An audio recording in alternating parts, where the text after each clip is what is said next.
Kobe Bryant. By now, you've probably heard as many Kobe stories as the internet has to offer. All the great things he did and accomplished in the course of his basketball career. This is a guy who inspired a whole generation to be the best version of themselves. We all love Kobe because his life is an embodiment of all the pure aspects and traits of the sport that probably made you fall in love with the game of basketball.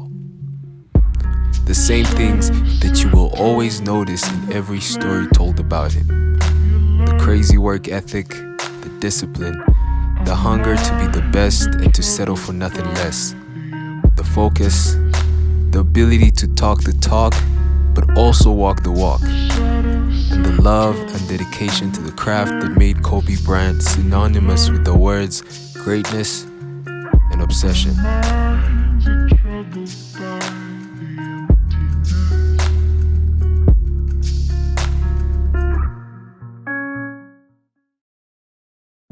So, as you can tell from the title, I will be sharing a story of a one-on-one game that led to Kobe being an NBA champion. Though I should probably add for my keyboard warriors out there that the one-on-one itself is not everything that led to Kobe being an NBA champion, but it definitely played a part, as I will explain.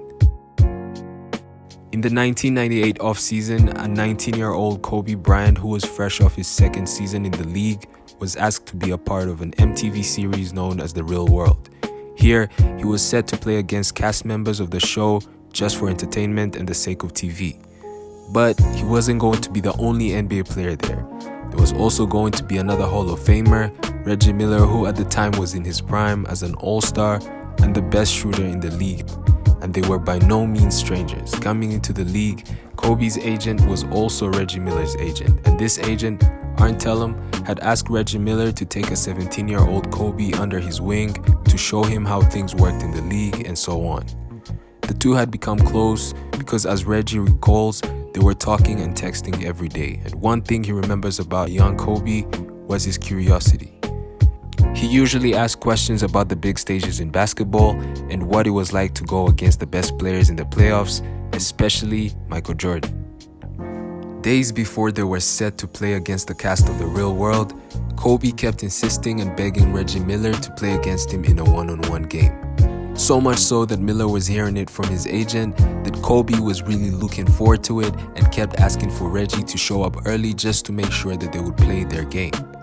Reggie Miller, a superstar in the league, had nothing to prove to a second-year player, so he didn't really understand what the big deal was. And all I remember is Gail continuing to say to me, look, when you guys get there, you're going to get there before the cast of Real World. All Kobe wants to do is play you one-on-one. He just wants to play you one-on-one, one-on-one, one-on-one. I'm like, look, I'm 10 years in. This is 96, 97 year, that summer. So he had 1 year in. So I'm 10 years in. I'm not going to play this young cat one-on-one. I'm like, all right, I'll play a soft game of one-on-one versus them, but our focus should be going against the Real World cast. When they got there, they played their one-on-one game, and as Reggie will tell you, it was nothing serious. Just exchanging moves, learning from one another, or so it seemed. After this brief one-on-one, they went on to play the cast of the TV series, and just in case you're wondering what happened when they played the cast of The Real World, it's exactly what you expect from Kobe and Reggie Miller. It's personal. Say show no mercy? No mercy. No.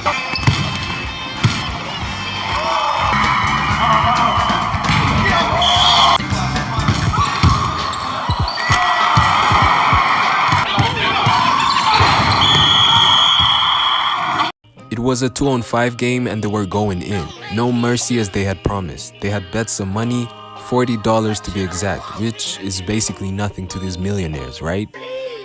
Well, I'm thinking like, they're gonna give it back to us. But nah, Kobe put some money in his pocket. I'm like, yeah, thanks a lot. it would take some time before the significance of the one-on-one game came into full effect, until the 2000 NBA Finals to be exact. The Lakers, who had a prime MVP Shaquille O'Neal and a 21-year-old Kobe Bryant, were facing off against, you guessed it, Reggie Miller and the Indiana Pacers. This was an important series, especially for two players.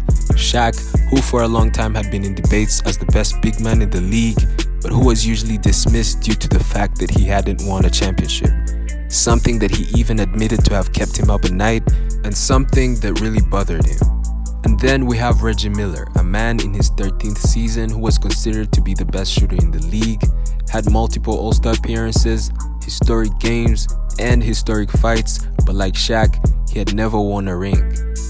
Something that also seemed to be missing on his resume. So in the finals, both these guys had their eye on winning it all.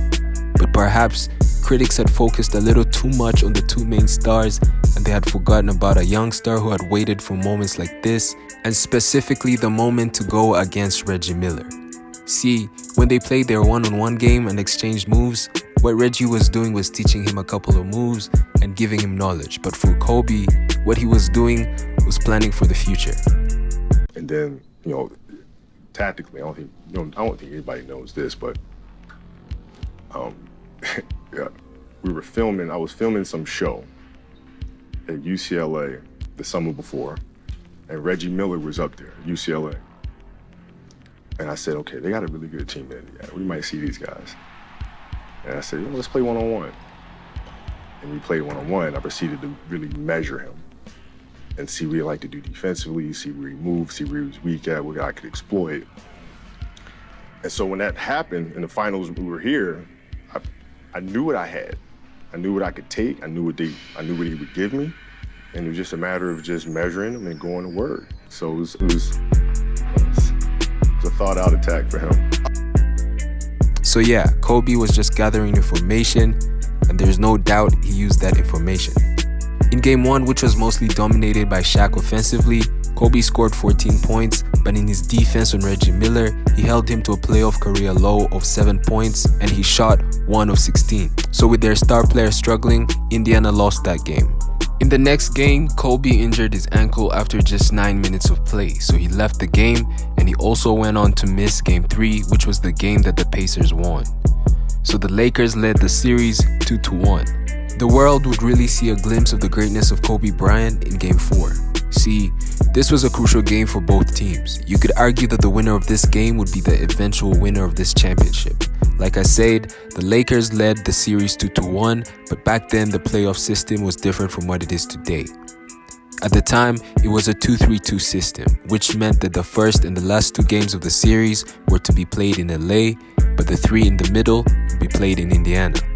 If the Pacers won this, they would have home court advantage for 2 more games, which gave them an edge to win, and they would only have to win 1 more game on the road to be champions. The game was a close one that went to overtime, and Shaq was in foul trouble until eventually he fouled out with 2 minutes 33 seconds left in the game. To the eyes of many, it was a done deal for the Lakers. They had lost their MVP and their best player, and it looked like it was time for the Pacers to do their thing. But there was a 21-year-old who wasn't gonna let the Pacers by that easily. Even Shaq admitted that that was the moment he knew that Kobe Bryant was a different kind of beast. Kobe then tapped Shaq and told him the words, "I got this, big fella." With 2 minutes left in the game, Phil Jackson trusted Kobe with the ball for isolation plays to win them the game. And Kobe did just that. Now you know that Kobe's going to take over the game. Be aware of Glenn Rice's three-point shooting, but Kobe is going to try to attack. Shaking on Miller. Kobe is going to go to work again. Here he is over Jackson. How good is this kid? Well, now Mark Jackson is in. Miller hands it inside to Crozier. Shot clock at 12. So you don't want to foul now because you got one to give. They won't shoot free throws.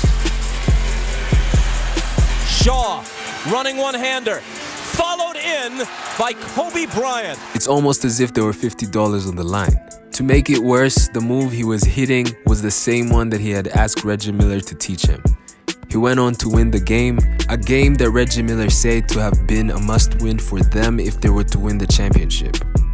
The series ended in 6 games, and Kobe and Shaq got their first championship. And obviously, the one-on-one is not the only thing that made the Lakers win, I get that. But for Kobe to take on the challenge of learning how to defend Reggie Miller just because he felt like they would meet in the finals is a testament to the kind of person that Kobe was and I think it deserves a story of its own. That's it for the video though. Thanks for watching. Be sure to like this video, comment down below your thoughts, and see you next time. Peace.